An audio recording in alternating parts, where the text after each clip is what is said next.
impuesto a los videojuegos no se va a poder aplicar porque, pues, ¿cómo determinas a dónde está la raya de un videojuego violento? O sea, un shooter, un juego de disparos en primera persona, evidentemente es violento. Alguno de robos y juegos que simula ser un ladrón, como una de las franquicias más exitosas, el Grand Theft Auto, está claro que es violento, pero pues uno de disparos, de juguete en caricaturas, o aquellos de Mario Kart, de los carritos chocones, o de cosas así que hay violencia, pero es simulado y es en caricatura, no queda tan claro, y entonces iba a ser bastante complicado de aplicar.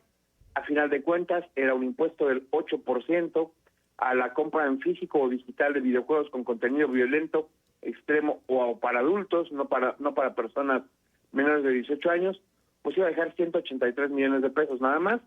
Y ahora el problema es, ¿y cómo lo dejamos de cobrar? Hay tres formas: que la presidenta diga, ok, no cobro el impuesto, pero tiene que modificar la ley y mandar una iniciativa, que ahorita están los chicos de vacaciones, así que no entraría antes del 1 de enero, podría ponerlo virtualmente en pausa, no aplicarlo, pero no legalmente quedaría inadecuado. Segunda opción sería que diera un crédito del 100% sobre el IEPS, es decir, te lo cobro pero te lo devuelvo, lo cual aumentaría el costo administrativo de aplicar la medida, lo cual es también absurdo, pero bueno, es la otra vía legal para resolverlo. Y la tercera, pues es que no se aplique la ley y quede ahí la propuesta hasta febrero, que se reúnan y simplemente hacernos patos, lo cual evidentemente es una mala señal para el marco legal. Entonces, queda ahí ese pendiente. Ya dijo el coordinador de los diputados Monreal que perdón, pero no se puede quedar el tiradero, que tienen que hacer algo, modificar la ley o sacar un decreto presidencial. Perdón, pero no va. La presidenta, sí señora, aquí no aplique su impuesto, hay que formalizar la ley. Bueno, ¿qué tanto trabajaron nuestros amigos legisladores? Pues nada, dejaron en casi 3.000 iniciativas, 2.942 detenidas. ¿Cuántas se aprobaron? Para darnos una idea, bueno, 944 iniciativas de Morena, que no fueron dictaminadas ni a favor ni en contra, están ahí en el limbo,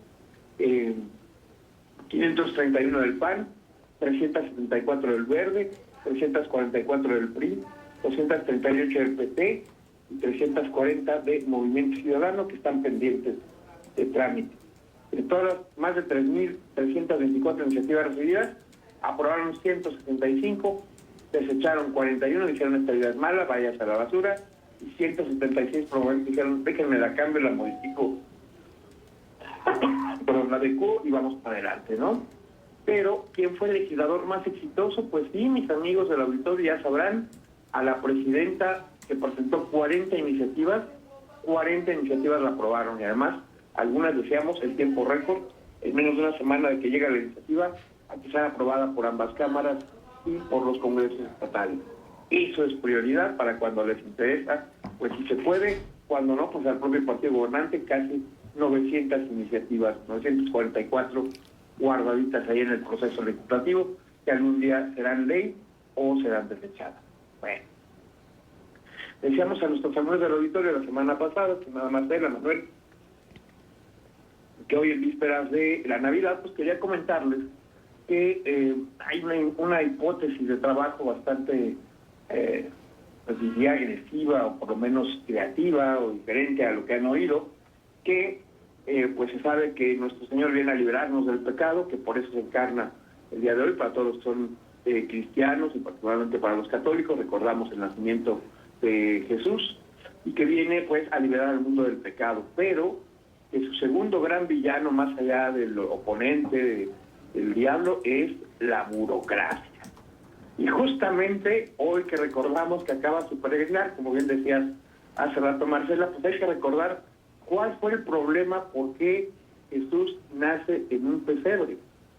Porque se emite una norma que dice que tienes que empadronarte en el pueblo del que eres originario, y José pues era originario de Belén, así que tenía que irse a empadronar en el censo en la oficina de Belén, no donde vivía en Nazaret, no donde tenía el taller en Nazaret, no donde tenía su negocio, su vida, su familia, sino donde había nacido, y pues evidentemente tiene que hacer el viaje. Se espera para ver si pueden hacer el niño antes y evitarse la molestia de ir con todo y esposa al empadronamiento. Evidentemente se le acaba el plazo y pues tiene que ir a la ventanilla adecuada, aunque eso le implique viajar con una señora con 9 meses de embarazo y a punto de llegar a feliz término de su embarazo, ¿no? Por lo mismo, Belén, siendo un pueblo que expulsa migrantes, o sea, con buena parte de las poblaciones que tenemos en el país, que buena parte de sus habitantes ya no radican ahí, sino que viven en California, en Chicago, en Nueva York o en otras ciudades dentro de México, Tijuana, que recibe casi 10,000 migrantes al día, ¿no? Pues no puede regresar fácil y rápidamente a su pueblo. Está todo el hospedaje lleno, pues ya no tiene mucha familia ahí que lo pueda recibir con todo y esposa, y por eso nos dice el texto sagrado que no hubo lugar para ellos en la posada. Tuvieron que habilitarle pues una camita a María, y ahí recibía a Jesús, en un pesebre, porque no hay hotel suficiente, no había Airbnb que pudiera cacharlos, no había hoteles, no había hospedaje. Tuvieron que quedarse allá afuera por cumplir una norma legal que no consideró bien los detalles. A final de cuentas, pues los romanos emitieron un decreto para todo el imperio, no solo para la zona de Tierra Santa. Entonces, pues les era fácil: vengan a Roma, regístrense aquí, vayan al pueblo donde nacieron, se registran allá. Jesús tuvo que nacer en Belén, en parte para cumplir las escrituras, pero en parte porque un burócrata decidió que era mejor que su papá fuera a empadronarse donde había nacido y no donde vivía o trabajaba, ¿no? Y por eso dicen que ahí es donde empieza la batalla de Jesús con la burocracia. Es lo que hace que nazca en estas condiciones, insisto, para el cumplimiento de la escritura, pero también para el cumplimiento de la ley romana que les pedía hacer eso. Imagínate qué lata, ¿no? Andar con tu esposa embarazada en un burrito, que antes no le pararon, como ocurre ahora, tantas quejas con la Guardia Nacional a nuestros amigos migrantes que vienen a sus pueblos y que decían por ahí que hay retenciones donde les cobran hasta $200 por persona o $1,000 por familia para dejarlos pasar. Y si oiga, no se vale. Se supone que ya tomó la presidenta cartas en los casos que han sido documentados. Hay varios despedidos por ello, pero pues seguimos teniendo estas migraciones festivas, estos paseos temporales son bastante más engorrosos y no es algo nuevo. Decíamos, pues ya desde el año 0 pues teníamos este tema pendiente ahí, claro. ¿no? Oye, Luego, Gonzalo, pero déjame preguntarte, ¿era un gobierno represivo? Había muchos asaltantes en los caminos, o sea, es que quiero imaginarme cómo era el mood, cómo era el ambiente en el que atravesaron pues estas distancias para llegar a un lugar pues aparentemente seguro. ¿Cómo era el clima? ¿Qué sentían? Mira, Porque estamos hablando de personajes históricos, que esto no se nos olvide, no es una fantasía, son personajes históricos. Pues mira, Marcela, hay algo muy curioso que nos dicen algunas de las fuentes históricas del tema, que de hecho el emperador romano manda hacer el censo porque hay paz en el imperio. Es un periodo de un par de años donde no hay mayores guerras, las escaramuzas están detenidas. Recordamos cómo era la ocupación romana en muchas partes. Llegaban y decían, a ver, ustedes administrense como quieran, mantengan su régimen religioso, político y demás, solo dos cosas: le van a pagar impuestos al César y dos, van a reconocer al César como una deidad o por lo menos como una autoridad superior a todo lo que son sus reyes, sus tribunales y demás. Y mientras hagan eso no tenemos problema con ustedes. Paguen los impuestos, reconozcan la autoridad del César y todo lo demás está en paz. Entonces, en realidad es un periodo de relativa paz y estabilidad en esta región. En unos días recordaremos la matanza de los Santos Inocentes, el 28 de diciembre, en la cual precisamente el gobierno judío de Herodes, que le dicen, oigan, ya nació el nuevo rey de los judíos, dice, oiga, pues díganme quién es, ¿no? Y manda a matar a todos los bebés de 2 años esperando agarrar entre ellos al supuesto rey que acaba de nacer y que le va a quitar el poder. Pero esto, pues insisto, imagínate, se dice que fue a los 2 años. Nosotros pensamos luego en la inmediatez de que nació Jesús el 24 de diciembre y 4 días después lo andaban persiguiendo. No, posiblemente tardó 1 año en llegarle la noticia a Herodes, y por eso es que pide matar a los bebés de 2 años o menos, porque está seguro de que ya nació hace 1 año, no hace 4 días, ¿no? Pues hay que tener en mente ese tipo de plazos, no es la inmediatez a la que estamos acostumbrados, ¿no? igual cuando le avisan a Jesús que persiguen al niño y que se vaya a Egipto con toda la mamá y demás, vuelven a agarrar el mismo burrito, y ahí sí cúbrete un viaje de por lo menos 40 días entre Belén, ¿no?, en Nazaret, donde vivían, Belén, donde nació el niño, y Egipto, y se quedará por allá algunos años, ¿no? Y ahí sí llévate lo que puedas del taller en cajas, montado en el burro y demás, porque pues te tienes que ir a hacer vida en otro lado, con todas tus herramientas de trabajo y demás. Sí, había una comunidad importante de judíos en Egipto, recordamos aquella salida con el faraón, pero volvieron a migrar y había una comunidad importante en Egipto por ahí del año 0, cuando va José con María, y pues por eso los aceptan por allá y pueden vivir algunos años sin mayor problema en Egipto hasta que pasa esa primera persecución de Herodes el Grande, ¿no? Luego habrá otro Herodes, que será el que perseguirá a Jesús ya a los 33 años, ¿no?, el que lo va a juzgar. Y justamente este tema de que los romanos tenían una especie de federación de hagan lo que quieran mientras me paguen impuestos y respeten mi mandato, lo veremos justamente en el juicio de Jesús de Semana Santa, que los judíos lo pueden juzgar en el tema religioso, si fue o no fue un hereje, si se declaraba a Dios sin haberlo probado, o si pedía que se abrogaran algunas de las leyes del Sanedrín, pero ante Roma lo presentan como un sedicioso político. Dice que es rey y quiere quitar a César. Evidentemente era eso lejano al mandato o al mensaje de Jesús, pero sí le implicaba una intervención del gobierno romano. Por eso la acusación ante Pilatos es una muy distinta a la que le presentan en el Sanedrín, y por eso lo traen en la famosa visita de las 7 casas, que lo llevan con Herodes, y dice, no, pues digo, con Pilatos, dice, este tema no es mío, véanlo con Herodes. Y va con Herodes, y Herodes lo trata de loco, que no le quiere ni dirigir la palabra, y lo manda de regreso, y luego lo mandan al Sanedrín, lo traen a otro, alegando distintas violaciones, ¿no?, a la ley, y pues al final de cuentas Pilatos decide condenarlo para calmar a los judíos, pero no porque haya violado la ley romana. Y lo que le dicen los judíos, oiga, es que de acuerdo a nuestra ley es reo de muerte, pero nosotros no podemos ejecutar, tienen que ser los romanos los que pasen a Jesús a tortura y a muerte. Y Pilatos se niega un par de veces, por eso nada más lo azota y lo dice que creen a la cruz, porque no logró contener a los judíos que dicen que sí es una violación mayor a su ley. Pero bueno, eso ya será en Semana Santa. Hoy nada más recordemos Marcela Manuel, que le tocó nacer donde nació, por una ley mal hecha, de esas que no miden los efectos como esta de los impuestos a los videojuegos violentos, y donde trazamos la raya adecuada. Bueno, mejor lo echamos para atrás.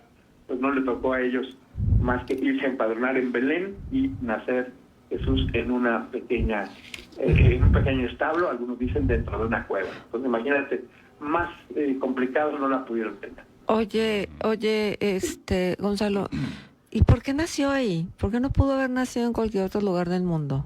Ay, qué pregunta tan tonta. Sí, perdón. Perdón, pero, No, mira, pero yo creo que nada es casualidad, ¿no? Que nació donde tenía que nacer. Es correcto. Mira, Marcela, recordemos un detalle importante cuando le preguntan por qué nació ahí. En algún momento dice, es que tú, Belén, ciudad de Judá, no eres la menor, porque de ti saldrá un gran líder que va a llevar a este pueblo a la grandeza. Recordemos que cerca de ahí es donde estaba pastoreando el rey David en su momento, entonces, pues por eso de ciudades pequeñas pueden salir grandes personajes. Por ejemplo, recordaba aquel 5 de mayo, ¿no?, con el general Zaragoza. ¿Por qué a los estadounidenses les gusta mucho nuestra fiesta del 5 de mayo y lo piensan que es nuestra fiesta de la independencia y demás? Pues porque nació en Goliat, hoy una población que está en Texas, entonces es el héroe mexicano nacido en Estados Unidos, en lo que hoy es Estados Unidos, que entonces era territorio nacional, y por eso dicen, venga, es nuestra propia fiesta de los mexicanos en América, ¿no?